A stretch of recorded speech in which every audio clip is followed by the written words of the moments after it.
Welcome to SpaceX. Here we are in the lobby. It's very white right now, but there are actually some cool elements coming in soon that will make it less white. In the front of the building, we have our engineering offices and space for about 300 people per floor, and we've got a total of about 3 floors that we can open. Right now, only the first floor is occupied.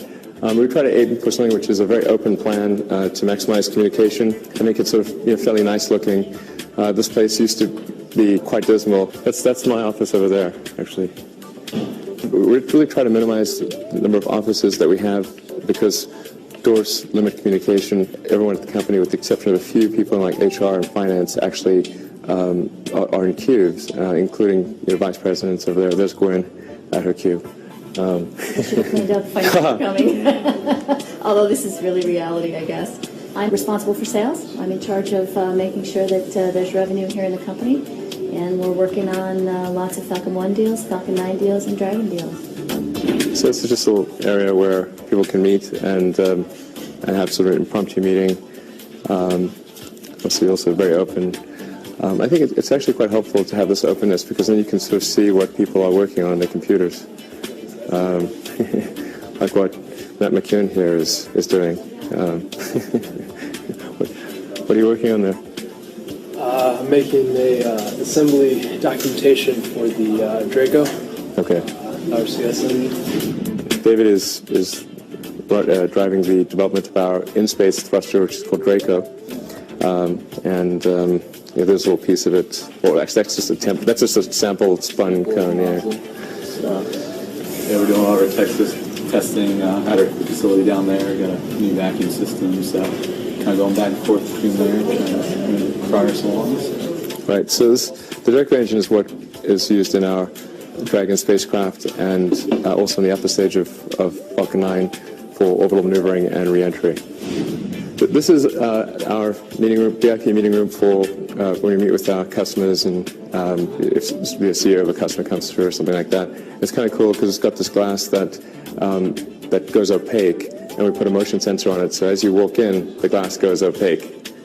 We named our conference rooms after the great rocket engineers and great scientists related to space. So we think they really deserve the credit for enabling us to become a spacefaring civilization. So we're fairly science and engineering centric. We have some conference rooms named after astronauts too, but we try to focus more on the people that actually designed and built the rocket.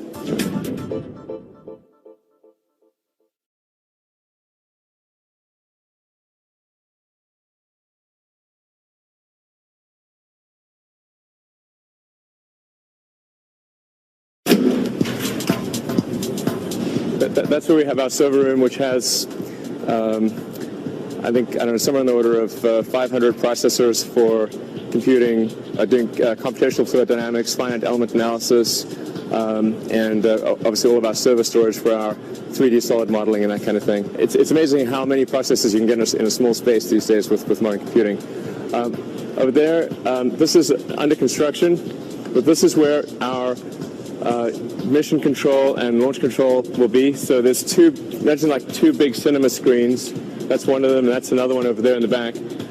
And we can either have one giant image, or we can have 4 smaller images. So this whole thing is going to get laid out, and there's going to be a glass tile floor, which is illuminated from below, and these cool desks with kind of blue lights. It'll look really pretty neat. So this area is where we do all of our inspection. And it's climate controlled and particularly controlled, so because metals expand and contract at different temperatures, so we always want to make show this room is at exactly 68 degrees for doing our precision measurement. And wherever possible, we try to design a part in 3D, to manufacture it in 3D, and then to inspect it in 3D. So we minimize the number of 2D to 3D conversions. Occasionally something's better in 2D, but mostly it's better in 3D. So here we are, and temperature just went down a whole lot because we're in our precision control area. And what that machine is going to do is it's going to inspect that part down to within thousandths of an inch to verify that everything was machined as it should have been.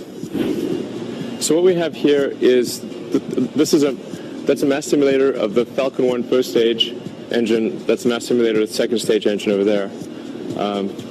And we have what's called a full hardware-in-the-loop simulation of the vehicle. So from an avionics and electronic standpoint and from a steering standpoint, the flight computer and avionics think that they're flying the vehicle to space, and then we verify that they've done all the computer's actually done all the things it's supposed to do to make the rocket get successfully to space. So here we're in our avionics test facility. That's where we do test avionics of all sizes and shapes.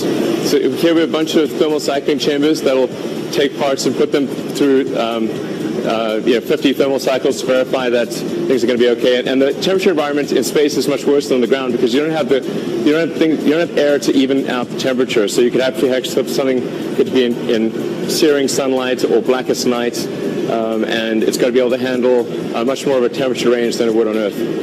That's a thermal vacuum cycler, so it'll test both. It'll test that part in vacuum going through the temperature cycles. That's our shaker room. It's got two small and a big shaker, so we can simulate the enormous acoustic and vibrational loads that parts experience during the rocket takeoff. And that's really where things tend to break more than any other place. Hey, how are you? Good. We're just doing a little video blog thing of what's that. Yes, exactly. I'm Elon Musk. I'm an avionics engineer. What I'm doing here right now is to set up for a test upcoming of our second stage that we're going to send out to Texas for a hot fire. What you see here is our electrical ground support equipment, a copy of what we actually have out on Quadrant on the launch pad. We do exactly a one-to-one replica here to test out the stages before we send them out. So we will be putting the stage to its paces tomorrow, and we're just doing some preparatory work right now. Yeah, this is our electromagnetic interference test chamber. It looks vaguely like a torture chamber, but it's basically set up so that when we can take our rocket or spacecraft and put the section here with all the antennas and radios, because there's like a dozen radios on the vehicle, various, or either transmitters or receivers of various kinds, and we're going to make sure they don't interfere with one another and that they've got good. We can sort of verify that the signal that's going out is going to be well received by the ground, and that's what we use this chamber for. It's really great.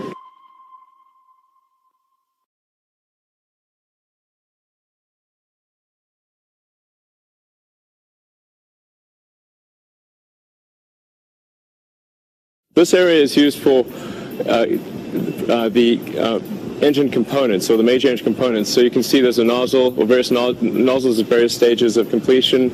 And then you can also see the copper things are the chamber liners. You can see the difference between that's a Merlin vacuum configuration, which has got a more spread out nozzle section, and that's the sea level configuration, which has got a sort of short copper nozzle. Those are the propellant supply lines for Falcon 9. So they've got a single tank that manifolds out to 9 engines, and then you've got fill and drain lines. So there's a total of 10 sets of 5-inch diameter lines that manifold out to the various engines. So it's kind of like having like a 9-cylinder engine car or something like that. This is our tube bending area. So there's a lot of tubes on a rocket, and we have a couple of automated tube benders that once you program a particular type of tube, it could be a very complicated tube that looks like a crazy pretzel, and this machine can make that exact same tube every time perfectly. All right, so here we are in the SpaceX machine shop.